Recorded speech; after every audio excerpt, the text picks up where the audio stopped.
Hey everyone, Sweet Johnny Cage here. Welcome to my full playthrough walkthrough series for Bloodborne. If you join me for my Dark Souls full playthrough walkthrough, or Demon Souls, or any of those guides, you are probably interested in trying Bloodborne. It is free as part of the PS Plus collection if you own a PS5, and if not, it goes on sale constantly. In this walkthrough, I will be going through each area of the game, sometimes splitting those areas up into little mini sections. I try to end these guides on a boss fight. So for the purposes of this very first walkthrough, we're going to go through the upper area of Central Yharnam, which is the game's intro area, and we will end the walkthrough after we defeat the Cleric beast. In part 2 of Central Yharnam, which will be the next video, we'll go through the Aqueduct area and end that with Father Gascoigne. But this video will only go up to the Cleric beast. Okay, so if you've never joined me for these walkthroughs before, it's a Let's Play style walkthrough, so I am recording as I play and as I talk. So you may hear a little bit of background noise, and I try my best to edit out any deaths that are not quickly recovered. Excuse me, I have little hiccups that are not quickly recovered from. But this is a live playthrough, so some things are going to happen that we can't predict. But that's just the way these games go. So we'll start a new game, and I'm going to skip all the cutscenes just because they get a little long. And chances are, if you need help in this game, you've already watched the cutscenes. I originally tried to do this video a couple weeks ago. I have it recorded, but it was just so long because I watched every cutscene and spoke to all the NPCs and let all the dialogue go. And I'm just not going to do that. I want to try to keep these within an hour for each section. So starting our character off, I'm just going to call it Guide. And the attributes, or the physical attributes, have no bearing on ability. So let's go with Aged. And then Origin, this does affect starting stats. So Lone Survivor is a pretty good starting class. You start at level 10 with 420 echoes, 14 vitality, 11 endurance, 11 strength, and 10 skill. Troubled Childhood is good as well. This is a higher skill build. But just like in the Souls series, your starting class largely does not matter. It just sort of gets you through the first area of the game in a certain way. And then after you get enough souls or blood echoes to level up, you can kind of just do whatever you want. I'm going to be doing an axe build, so I will start as Lone Survivor, because that does have a bit of a higher rating with strength. Actually, you know what?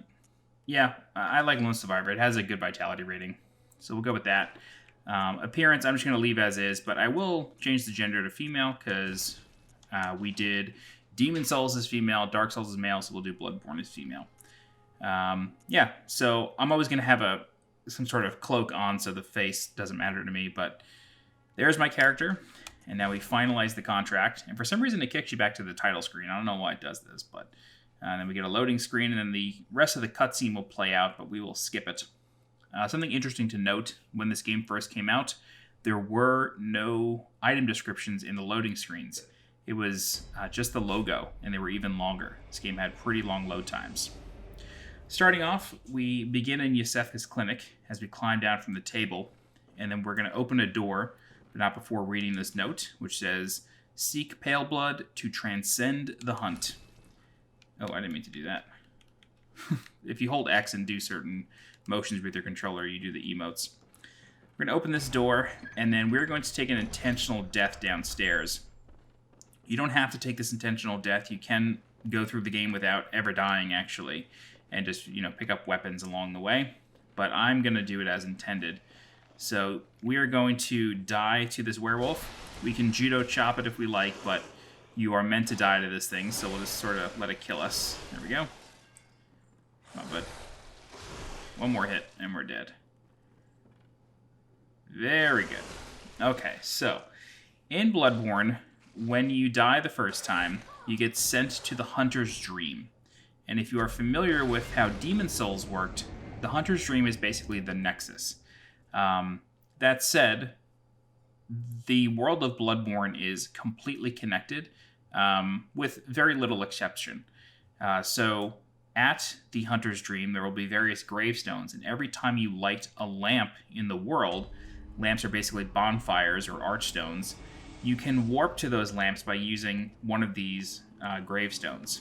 And then the DLC gravestone for the DLC lamps is up here.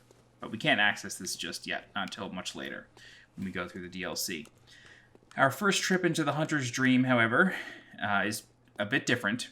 So we have a doll here who is lifeless, and we need to gain insight in order for the doll to sort of come alive and allow us to speak with her and level up. So we cannot level up until we gain 1 insight. And I guess I'll take this opportunity to explain that now before we go any further. So to go over the HUD, the top left, the red bars are life bar, the green bars are stamina bar. The icon under that are blood vials, that's our healing item. And under that are quicksilver bullets, that's our ammunition.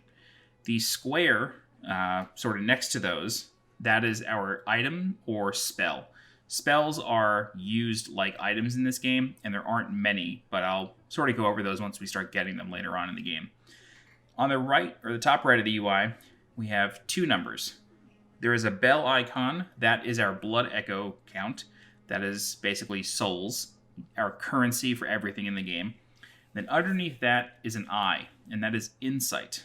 And the higher our insight number, the more the world changes and the more difficult the game becomes. Enemies start dealing more damage because they get new attacks, or their attacks have status ailments on them. So the game can get a little bit more difficult the higher your insight, but you start to see more things in the world. So as you get eyes, you start to see the world as it really is. It's a pretty cool mechanic. We cannot level up until we get at least 1 insight, and if you ever have 0 insight, the doll will become lifeless again. Insight can also be used as a currency, and there are 2 messenger bats here in the dream. There's actually 3, but I'll just show you 2 for now. This one down here, you buy items with blood echoes, and the more bosses you kill, the more items become available for purchase.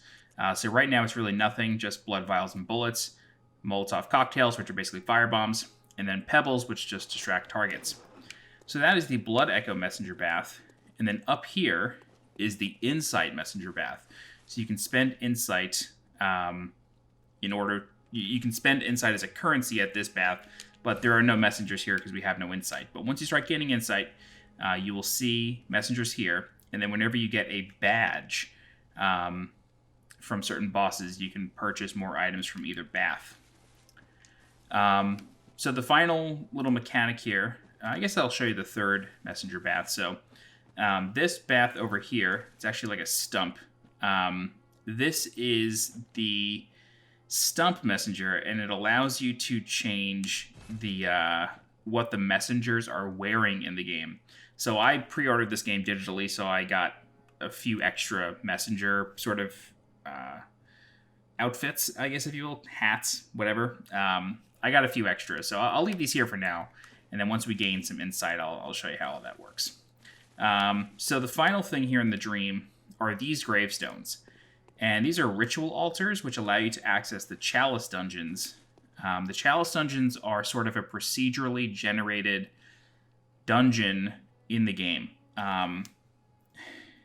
It's a really interesting mechanic that unfortunately feels very tacked on to Bloodborne. It was meant as sort of like a co-op online sort of thing, sort of like Diablo, where you enter a brand new dungeon every time.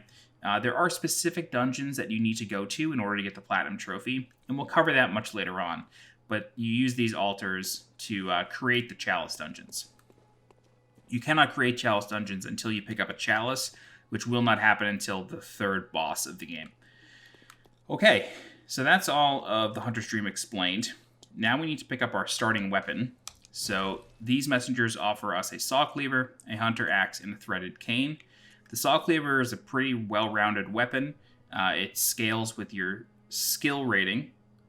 Hunter axe is a stronger weapon that scales with your strength rating. The hunter axe is, honest to God, the best starting weapon in the game.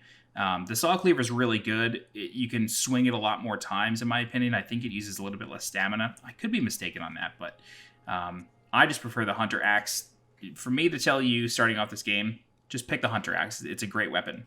The threaded cane is a really sick weapon, but it does have a bit of a learning curve, and it's sort of like a whip. So you have to really know your spacing. I don't recommend picking it as your first weapon ever, but you can get it later on or start new characters with it and see how you like it. But we're going to start with the Hunter Axe. And then coming up here, we're going to pick a gun. The guns...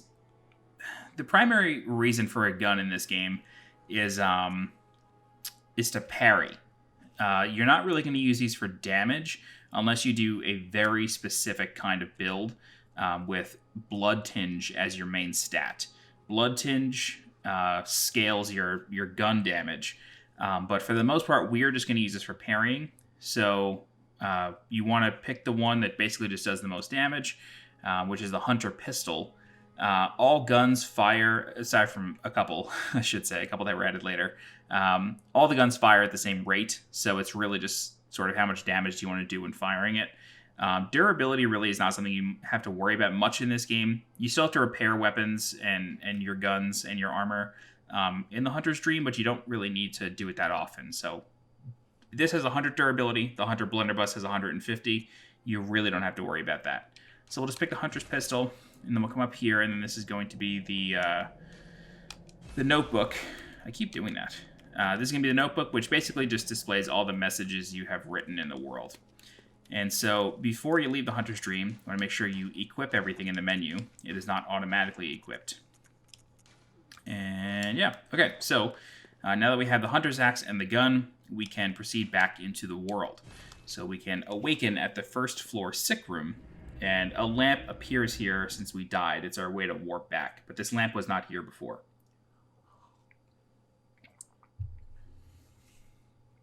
The loads in Bloodborne are a little long, even on a PS5. Okay, so back in Yosefka's clinic, I do want to let you know about an NPC up here. If you speak with the woman on the other side of this door, this is Yosefka. You can speak with her a bunch, and she basically tells you, I cannot let you in on the night of the hunt. I cannot help you.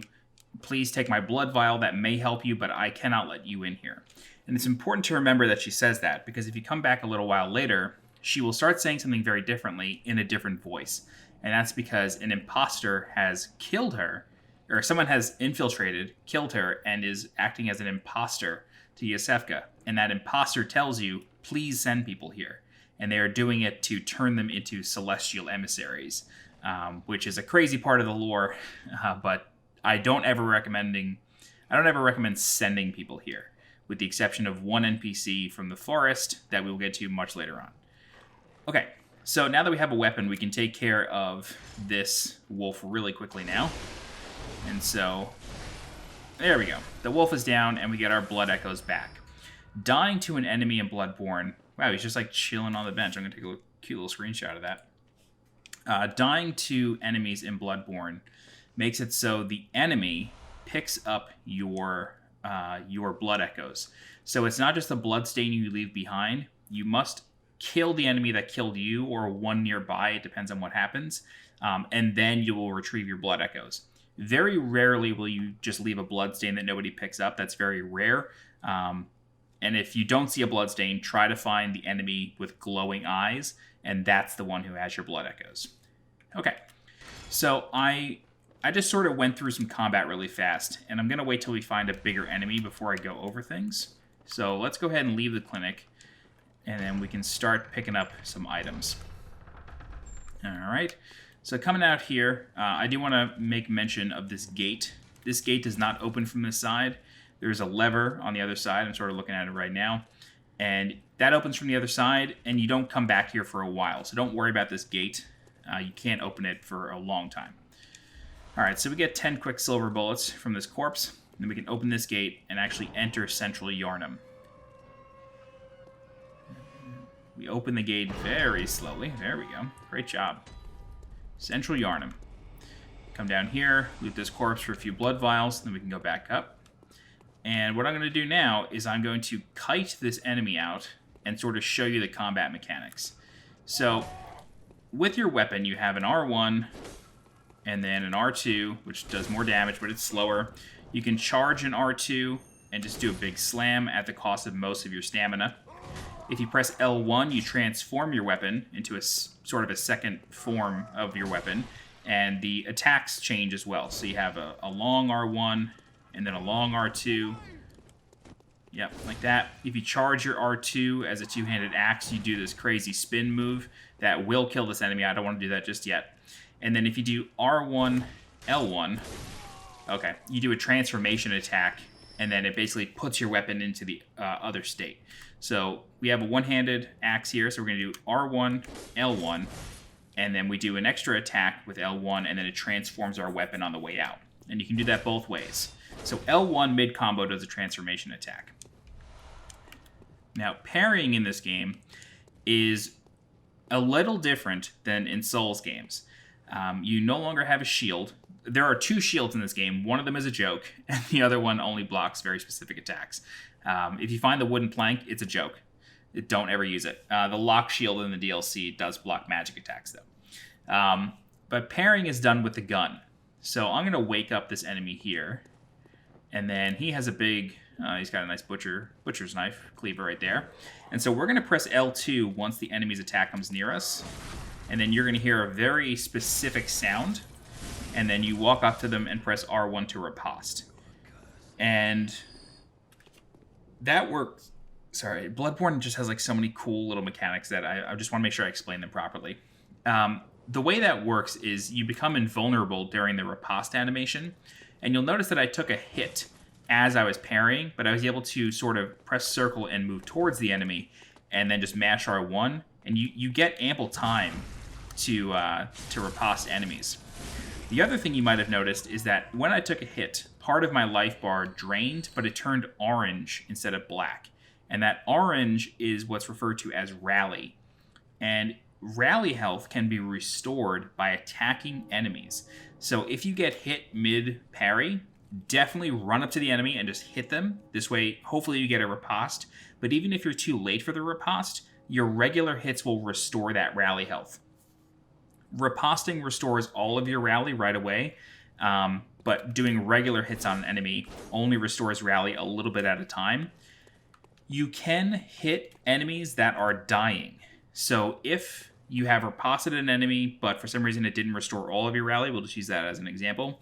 You have a little bit of rally left. Keep swinging on their corpse as they're collapsing, and the hitbox is still active for rally, so you'll get some more health back. But I'll explain that once we get to a bigger enemy. It's a little bit easier to understand. So we get some Molotov cocktails from that corpse there, and then this guy has some more vials. We can pull this lever to drop the ladder right here. All right.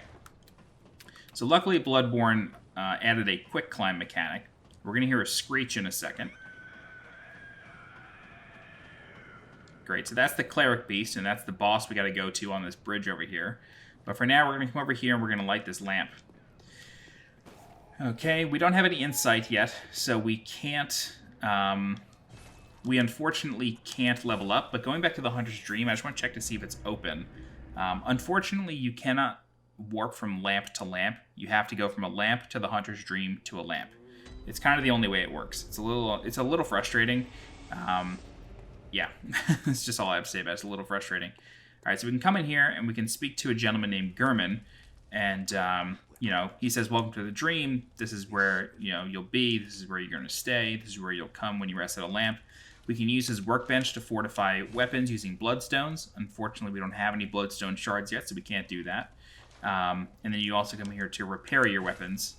This will cost us 2 blood echoes, so don't have to worry about that. This box is storage. Any items that you pick up that may exceed your inventory limit. So, for example, the maximum amount of blood vials that you can carry at any one time is 20. There's a way to increase that limit later on, but I'm not going to get into that just yet. So just say you have 20 blood vials and you pick up 6 off of a corpse. Those 6 will come here to your storage. And then when you die or use a lamp, the blood vials in your storage will automatically get placed in your bags. So just say you had 20 and you have 20 more in your storage, and then you use 5 blood vials and die, you will get 5 blood vials automatically out of storage, and then your storage amount goes down to 15. And the same thing happens with pretty much any other item, with one exception. Shaman Bone Blades, I don't know why this is, but Shaman Bone Blades do not refill upon death. That's an item you get way later in the game, almost at the end. but it's a very powerful item, but for some reason it just doesn't restore upon death. So this is the altar here. You can use this altar to use runes, but we don't have any runes yet, so we can't do that.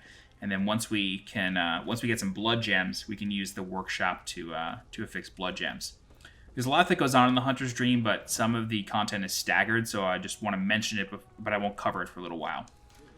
So there's a note over here. It says, to escape this dreadful Hunter's Dream, halt the source of the spreading scourge of beasts, lest the night carry on forever. So it basically tells you how to beat the game. Simple, right?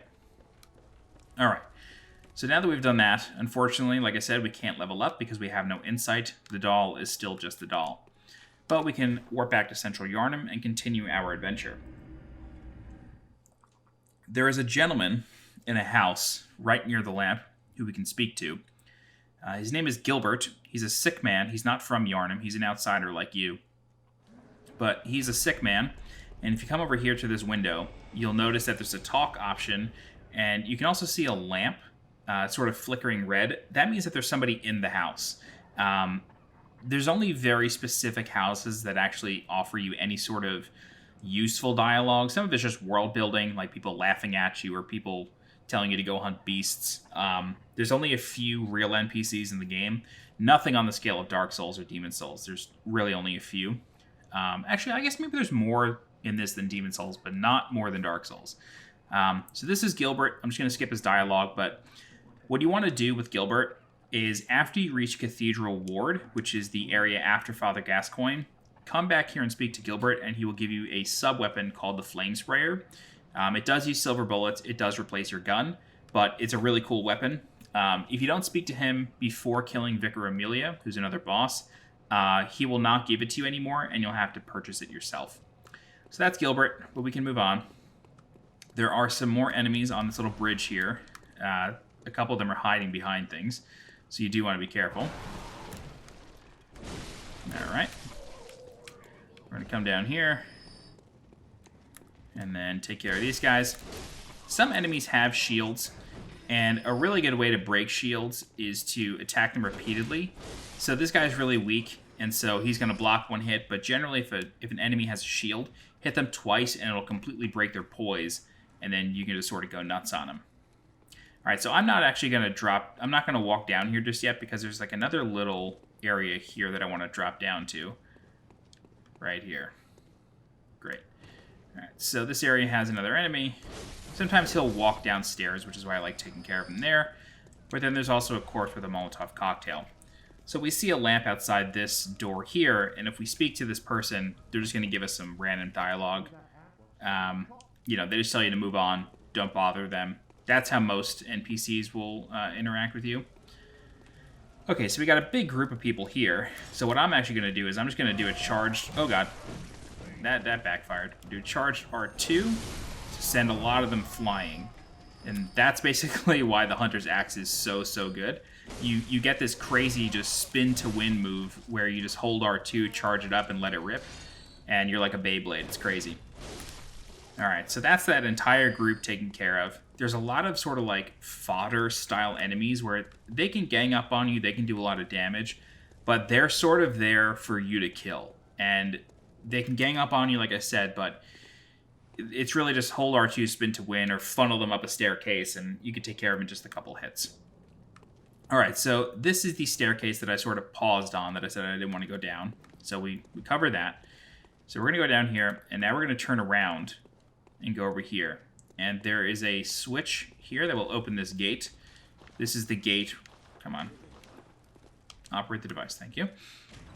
This will open this gate here, and this leads back to Yosefka's clinic, as well as the big ladder that goes to Gilbert's house.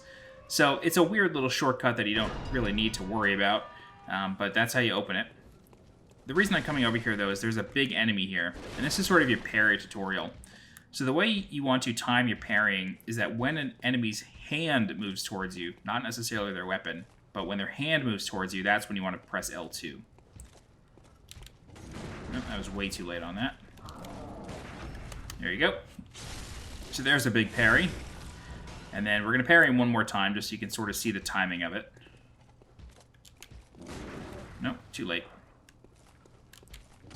Oh, way too late, buddy. Whoa, hey now.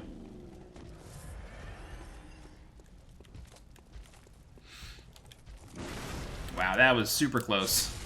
But there you go. There's your parry tutorial enemy. Sometimes he drops a blood gem. Okay, 4 blood vials. That's really good. Back in the version 1.0 of Bloodborne, you were able to run up onto this coffin and then like get up onto this little brick area, jump over the fence, and then you can get to that little pit in the top right corner. That leads to a later area of the game. It was a way to skip basically the beginning of the game. I have a tutorial for it on my other channel from way back in the day. But that's your parry tutorial enemy. That's how you take care of him. Parrying in Bloodborne does take a while to get used to, but the game rewards aggression. And what I mean by that is it has the rally mechanic, so attacking restores your health in some cases. And so you really are not meant to play this game defensively. But the gun is basically your one line of defense if you can time it right. Alright, so we got a bloodstone shard here. We only need a couple more of those to level up our weapon. I always forget about that dude, but he's hidden in there. And I'm just going to proceed further into this little area here. And then there's another villager over here. And we have now aggroed a bunch of guys who are going to come up the stairs here. All right. So, go ahead and charge it. There you go. And, I mean, you saw that I took a hit there, but it didn't matter. I refilled my rally afterwards. So there you go. Oh, God. Oh, come on. Alright, so you see as he was dying, I pressed R1 again, and I still restored health. Oh, God. Hello. Oh, God is going to be the motto of this walkthrough. So much shit just happens. Okay, so we got a bunch of corpses over here. Quicksilver bullets. Quicksilver bullets. There's a corpse on the other side of that fence. I'll get that later. I'm not going to worry about that for now. There's a gentleman over here, sort of... I'm trying to, like, line my camera up. Where my axe point is pointing, there's a guy up there with a long rifle. And enemies can shoot you just like you can shoot them, and it can wind up making it so you get parried yourself. So it's very important that if you see an enemy with a gun, you take them out quickly. This way they don't parry you, and then, you know, you just sort of get ganged up on by other enemies. Alright, so I'm going to run over here, and then he's going to aggro, but that's okay. Alright. He goes down in a couple hits, and then we kind of get the rest of the villagers here. Ooh, hey now. Oh, and we got dogs. Yeah, there's a dog behind me. Yep, there he is. Oh, where is that guy with the rifle? Ooh, jeez. He's like, oh my god, he's like all the way in the distance over there. Yeah, I definitely want to take care of the dog first. So dogs in all the Souls games, including Bloodborne, they're all a nightmare. And they're all sort of the bane of your existence, but you'll get used to it. Alright, so let's take care of this guy with the rifle before he does any more damage. Alright. And then another guy here. And then we have Homeboy with the shield. He's okay now, though. A couple hits and he's down. Alright. Cool, so let's go ahead and loot the area. There's a corpse back here, don't forget him. He has some blood vials on him. And then I don't think there was much loot on anything else. There is a body here by the effigy. More quicksilver bullets. Oh, where did he come from? Alright, he's down. He's down for the count. Get some more blood vials. Okay, now we can proceed to the next area. This is sort of... This area here is basically everybody's sort of hang-up, because there's so many enemies in the area, but it's really here to teach you to, 1, watch out for guns, 2, deal with dogs first, or the guns, and then 3, use your charged R2 to take down huge waves of weak enemies. Once you understand that sort of mentality, and once you sort of adopt that mentality, the game becomes a lot easier. Alright, some cold blood dew, and then there's a corpse over here, probably a blood vial. Oh, quicksilver bullets.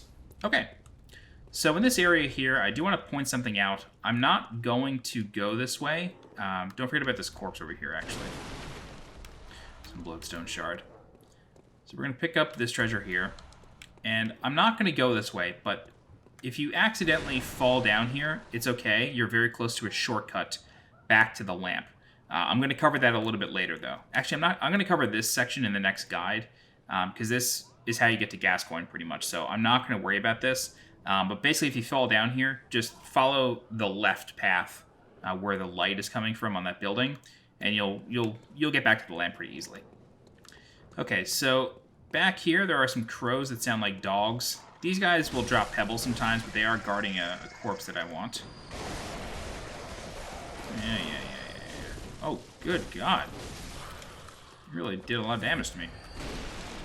Alright, we got some oil urns. And with oil urns, you can throw oil on somebody, and then they will take additional fire damage. So basically, if you throw oil on something and then a Molotov cocktail, it does more damage. This big guy is another sort of parry tutorial enemy. So we're going to get his attention, and then just shoot him once his hand starts moving towards you as he's charging. And then we can actually take care of him pretty quickly after that.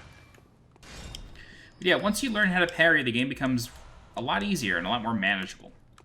Okay, so we picked up a torch, so I'm going to go ahead and put that in my gun hand. It is an off weapon.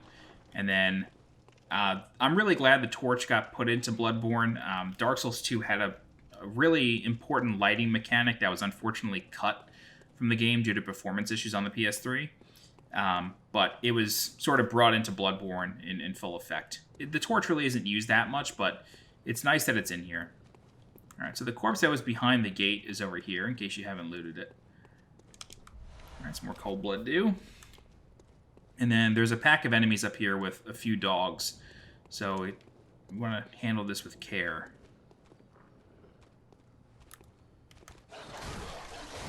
God. Alright. Luckily that dog had no health left, so I was able to shoot it from a distance. That's like the first time I think I've ever killed something with a gun. Alright, so there's a couple dogs, a few guys. One of them has a gun, so gotta be very careful. I am going to try to aggro them on purpose. Just to... yeah, okay. So the dog sees me. The guy sees me with the gun. That's okay. Alright, so the dog is down. Now this becomes a lot easier to deal with. Oh, yeah. Okay. So now that guy's down. There's one more dog, but we could probably take care of this dude first. Yep, great. Yes, I see you, dog. Alright, cool. So that's everything taken care of in this little area here. Pick up your treasures, your blood vials, your quicksilver bullets. And yeah, so one thing I want to talk about here, there's a gate with a house on the other side. We will cover this in the next guide for Gascoigne's area, for the aqueduct. But in that house is a very important person. We will cover that next time. But this gate opens from the other side. Alright. Let's head over here. We're going to get to a bridge now, and there's going to be a couple of werewolves on this bridge. The werewolves are parryable, but they are very strong, and they can gang up on you. So I'm going to do my best to try to take them out, but I may wind up just running past them if I think that it's getting a little dicey. Trying to get one's attention. They always come together, so I don't know why I'm bothering, but maybe one will run towards me. Yeah, there you go. Oh, I still got the riposte. Nice. That was so late. That was kind of a guess shot. I won't exaggerate. It's a bit of a guess on my part. Nope, didn't want that.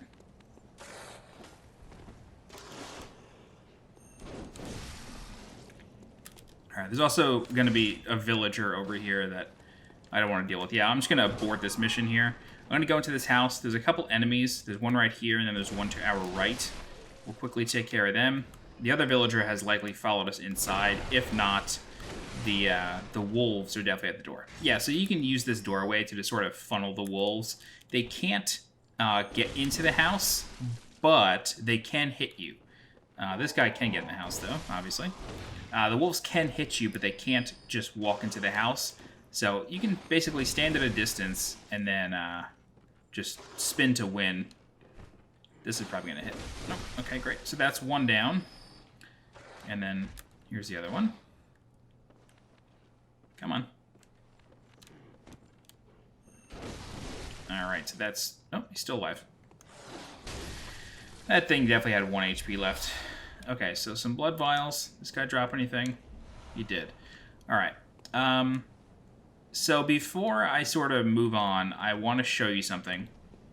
This bridge leads to a few different places. If we come over here, we can walk downstairs, and this brings us above the effigy area. So I'm going to leave this corpse and everything. Actually, I'll pick up the corpse. It's a pebble. Nothing big.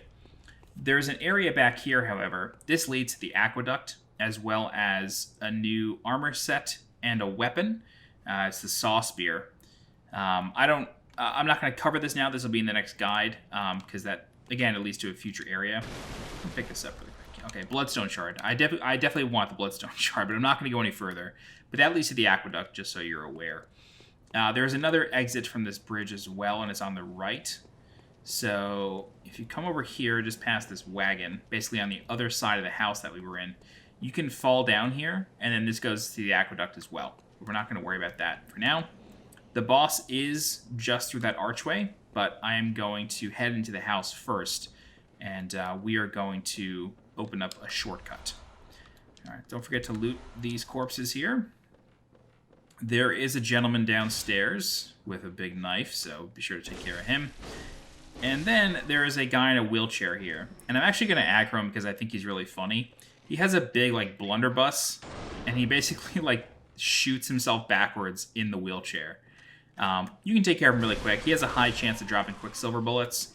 Yeah, basically any enemy in the game that's using a gun, chances are they will drop bullets. But there is a corpse here with a pungent blood cocktail. Pungent blood cocktails are really powerful items. They distract enemies and cause enemies, including some bosses, to attack the area that you threw the cocktail in. It's really useful for a boss later on called the Blood-Starved Beast, so I recommend saving them until then. There's another note over here that reads, "When the hunt began, the Healing Church left us, blocking the great bridge to Cathedral Ward, as old Yharnam burned to the ground that moonlit night." So basically this is telling us, you know, Gilbert told us find the bridge. This note is telling us that the bridge is blocked, which we're going to find out for ourselves. So that indicates to us that we're going to have to find another way around, which we will later on. Okay, so we open this door now, and then we can come up here, kill this guy. Oh, yeah. Oh my god. Alright, kill that guy, pick up a Bloodstone Shard, and then we can open this gate, and this is right where Gilbert was. So this is Gilbert's house again, and our lamp. I am going to return to the Hunter's Dream this way we can level up our weapon, since we've obtained 3 Bloodstone Shards. And then once we do that, I'll warp back and we can start on the boss. So we can come up here, go to the workshop bench. You'll notice that Gurman sort of comes and goes from here. And it's just the way he is. One thing I should point out. When I leveled up this weapon, you'll notice on the right side where it has all the stats, there's 3 squares above the stats. Those are blood gems. You don't get your first blood gem until Father Gascoigne, believe it or not. There's a corpse in his arena that has a blood gem. So we're not going to worry about them just yet. But basically, blood gems are ways to buff your weapons. They are reusable. They're not stuck to weapons or anything. So you can take them off of one weapon, put them on another, and just keep changing them up. There are different kinds of blood gems, so they're sort of marked by their symbols. So the Hunter's Axe has 2 star gems and 1 triangle gem, and only certain gems go in certain slots. But again, we're not going to worry about that just yet. No need to repair. Like I said, you never really repair much in Bloodborne. Sometimes if Gurman is not here, sometimes he's in this area, sort of sulking and dreaming. But other times he has just totally disappeared. I'll leave that for the next guide still. I just want to look for him really fast. He moves around a lot. Other times he just completely disappears, and it's never said where he goes, which I find interesting. Yeah. You can't access this area. Don't worry about that. That will open at a specific time. Okay, so Gurman's just not here. Let's go ahead and warp back now that we've upgraded our weapon. We can go back to Central Yharnam, and since we have opened up the shortcut gate, we can go right to the boss. Before we go to the boss, though, I do want to show you a great spot for farming blood vials. If you're coming from Dark Souls and you haven't played Demon Souls, you may get a little frustrated that your healing mechanism is limited and it doesn't refill upon death or upon resting. Estus flasks in Dark Souls refill for both of those causes, either dying or resting in a bonfire. But in Demon Souls, there was grass, and grass did not replenish except out of storage. So these two big lumbering guys, these gentlemen have a huge drop rate for blood vials. If they don't drop a blood vial, they're going to drop a shining coin, which isn't super useful to you. Oh, what? That sucked. Oh, that was just unfair. Spin to win this guy. Send the other one flying. So anyway, these guys have a really good chance of dropping blood vials. You can shoot them right out of the air. Just always watch their hand. But in case you ever need to farm, these guys have a chance of dropping anywhere from 2 to 4 blood vials each, or shining coins. So in case you need more, just pay them a visit. Upon returning from the Hunter's Dream, everything does respawn, so you will have to take care of it all again. I love the death commentary of these guys. Whoever did the VO for the villagers, all of them did such a great job. Okay, so the werewolves are back, so I'm going to funnel them into the house again. Unless they just don't see me. Okay, maybe they're not going to see me. We're going to run over here, and then there's going to be a big dude with a big brick surrounded by some crows. So what we can do is we could spin to win this guy, and probably pick up some crows in the process. Yeah. Oh, dude, come on.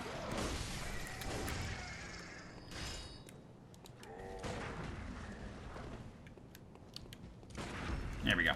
Okay, so we are now ready to fight the boss. This guy will probably drop some vials. Yeah. If you notice, like, a corpse has a treasure on it and you believe that corpse is going to have blood vials, go ahead and top yourself off, because chances are you're going to pick up blood vials and max out again anyway, so there's no point in waiting on it. Okay, bosses in Bloodborne appear by surprise sometimes. They don't all have cutscenes, which is nice, but all the boss arenas are pretty obvious, so if you're going to pass through like a big archway that seems like it has a dead end at the other side, that's a boss. So you just got to be careful. The boss we're about to fight is the Cleric beast. This boss is optional. You don't have to fight this boss, but killing it does give you a badge, which gives you access to some weapons. The general strategy for the Cleric beast is to attack its big hand. That's its vulnerable spot. The boss can buff itself every once in a while. Generally, when its health drops by a third, it will sort of... it looks like it's absorbing a bunch of energy or something. And in any other game, I would tell you to back up when it's going to do that, because it's going to explode. You can just wail on the boss as that's happening. Make sure you have enough stamina to get away from it when it's done, but there is no explosion, so you can just keep hitting it. The boss does have a grab attack that you need to be very, very careful of. It deals a lot of damage, and the boss just sort of thrashes around a lot. It's a little hard to describe exactly what his moves are. This is really just the boss that you have to kind of experience and recognize the pattern yourself. I'll do my best to explain it as I go, and hopefully we can get it down in one shot. So I'm going to go ahead and lower my volume because the music of this fight is very loud. But once we get about halfway up the bridge near the carriage, here he comes. There he is, the Cleric beast. So we can just run right up to him. And then, yep, there's one big sweep attack.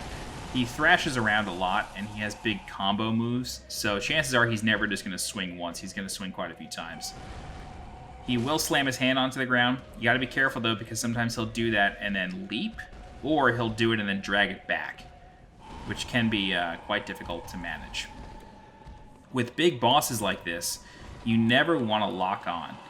Locking on to big body bosses in Souls games will be the end of you almost every single time. I cannot exaggerate that.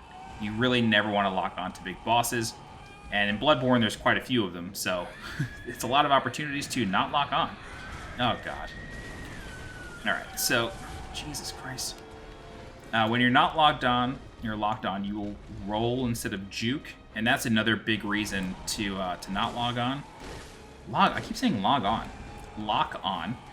because that will give you some more opportunities to get away a bit quicker. You don't really have any invincibility frames when you are dodging, but when you're rolling, you certainly do.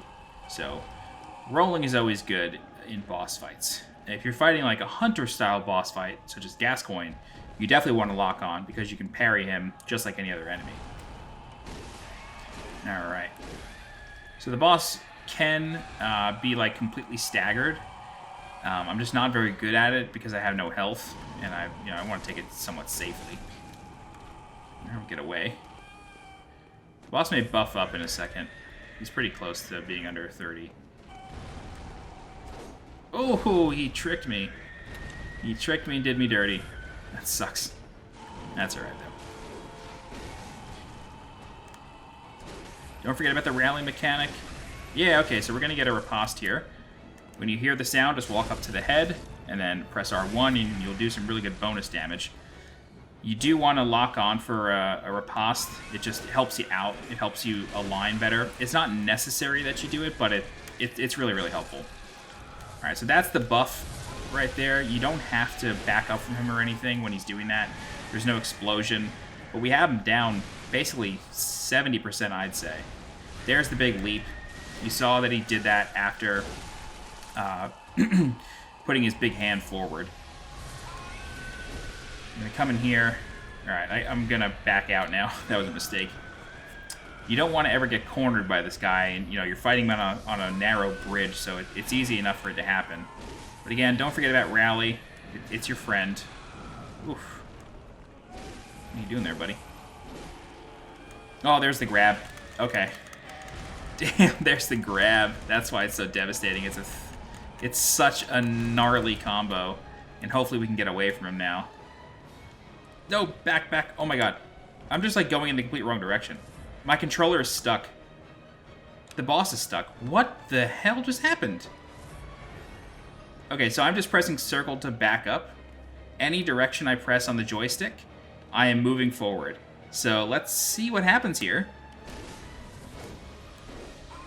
I don't have full control, so I'm just stuck pressing circle. I think I'm back in control.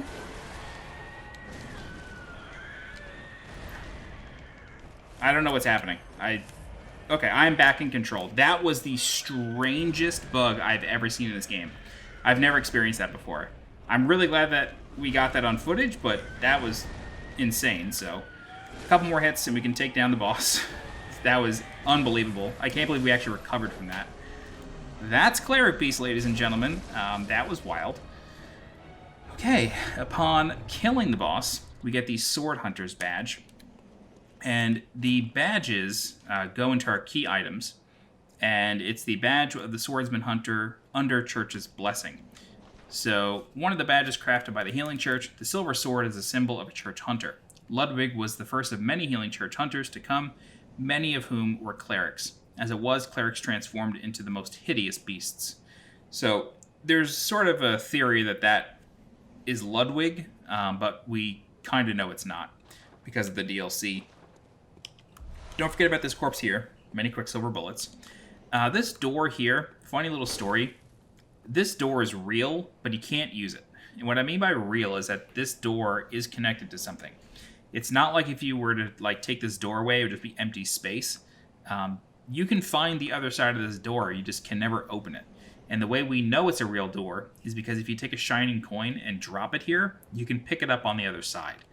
It's really bizarre. In the alpha of the game, you did get a key under certain circumstances. Basically, if you exploited an area in the demo, you can get to a new area that wasn't intended. You can get a key, and that key was the key to the bridge. But unfortunately, you couldn't come back here after getting it, so nobody ever opened the door, which is unfortunate. Anyway, so you get a lamp after defeating every boss, and before we actually go back to the Hunter's Dream, you should look in the top right corner. You'll notice that we now have insight. You gain insight every time you see a boss. So every time you enter a boss's arena, you'll notice this weird little effect around your character, and you'll hear this sort of not a gargling sound, but it sounds weird. That is the sound of gaining insight. You'll get at least one insight for entering any boss arena the first time. And then killing a boss also gives you insight. So basically the intended thing here is that you know, if you one-shot it, great, but if you don't, you will have gained 1 insight from seeing the boss, and then the doll will come to life in the dream, allowing you to grind and level. But since we one-shot the boss miraculously, we can just go to the dream and start leveling up.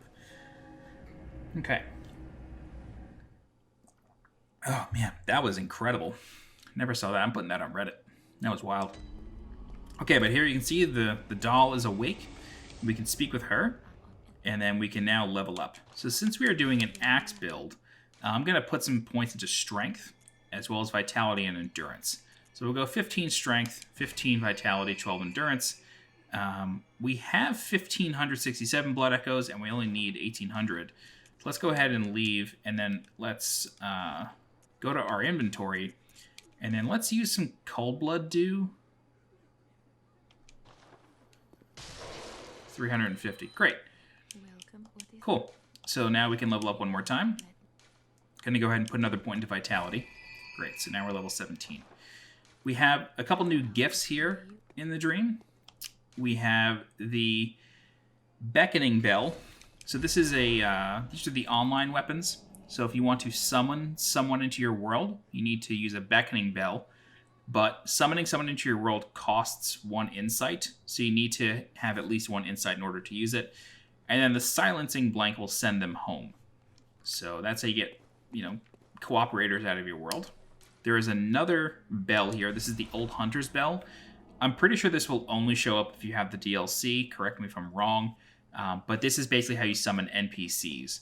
Originally, you needed to use the beckoning bell to summon NPCs or players. But then when the Old Hunters DLC came out, they sort of separated it, which is nice. And again, now that we have insight, we can visit the Bath Messengers.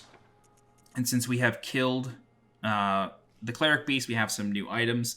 We have a hand lantern. This basically is sort of like a torch that goes on your hip. And you can two-hand a weapon and still have a light. You don't really need it. It's sort of like a vanity item. But, you know, we also have Bold Hunter's Marks. Bold Hunter's Mark allow you to go back to the dream or the last lamp you rested at without losing any of your blood echoes. So you always have a Hunter's Mark in your inventory from the start of the game. It is this one. This one is basically the Dark Sign from Dark Souls, or the Neck Seal Binding from Demon Souls, where if you use it, you sacrifice all of your blood echoes and you respawn. But the other Hunter's Mark, the Bold Hunter's Mark, allows you to do it without losing anything. There's also a Hunter Chief Emblem here for 10,000 blood echoes. You can purchase this, and this allows you to skip Old Yharnam. It's really up to you if you want to do that. I don't recommend it. Old Yharnam is a really important area, and it's a great place to level up. And it is intended for you to do, but you can purchase this Hunter Chief Emblem and open a gate early, and then go through Cathedral Ward before doing Old Yharnam. Totally up to you, though. I don't recommend it, because you're going to be under-leveled if you do that. But, again, up to you. So, with the badge that we received from the Cleric Beast, we can now purchase the Kirk Hammer. The Kirk Hammer is a really, really cool weapon. The one-handed attack, or the non-transformed version, is a sword, just a light sort of sword. And then if you transform it, you put the sword into this like beam, and then it's like a steel rod, and then it turns into a giant hammer that you can smash things with. Kirk Hammer is really cool, great for strength builds. But I'm not a big fan of the Kirk Hammer. I don't like that sort of play style, but feel free to try it out. We also get the repeating pistol, which is another gun, and then that's it for now. And again, since we have insight, we can now visit the Insight Messenger Bath and see what these guys have on offer. So this is usually where you get boss weapons and boss armor. So when we kill Gascoigne in the next guide, his armor will be here, and I think his weapon as well. So the small resonant bell is also for sale here. This allows you to join other people's worlds, basically like the blue sign soap zone, or is it the blue crystal in Demon Souls, or the White Sign Soapstone in Dark Souls. So that's where you can purchase this. It costs 1 insight. All right, so that's pretty much it. We have leveled up, we have killed a boss, we have gained insight, and we are now ready to kind of go through what I would call the real first area of the game. The Cleric Beast is totally optional. You can skip it, you never have to fight it. It's really a tutorial boss to kind of get your bearings in this game. It's the boss you're likely to run into first, just because that whole upper area is a little bit linear, unless you fall off the bridge or break some boxes and go to another way. But that's it. In the next guide, we will cover the second lower part of Central Yharnam, the Aqueduct, and fight Father Gascoigne. But that'll do it for this part 1. Thank you so much for joining. If you have any questions, please feel free to leave a comment, and I'll do my best to help you out. If you're looking for more guides for Bloodborne, please subscribe to the channel so you get alerted when new guides go live. If you're interested in supporting the channel monetarily, please consider becoming a channel member by clicking the blue join button below this video. Don't forget to follow me on Twitter and on Twitch, and as always, I'm Sweet Johnny Cage. Thanks so much for watching, and I'll see you next time.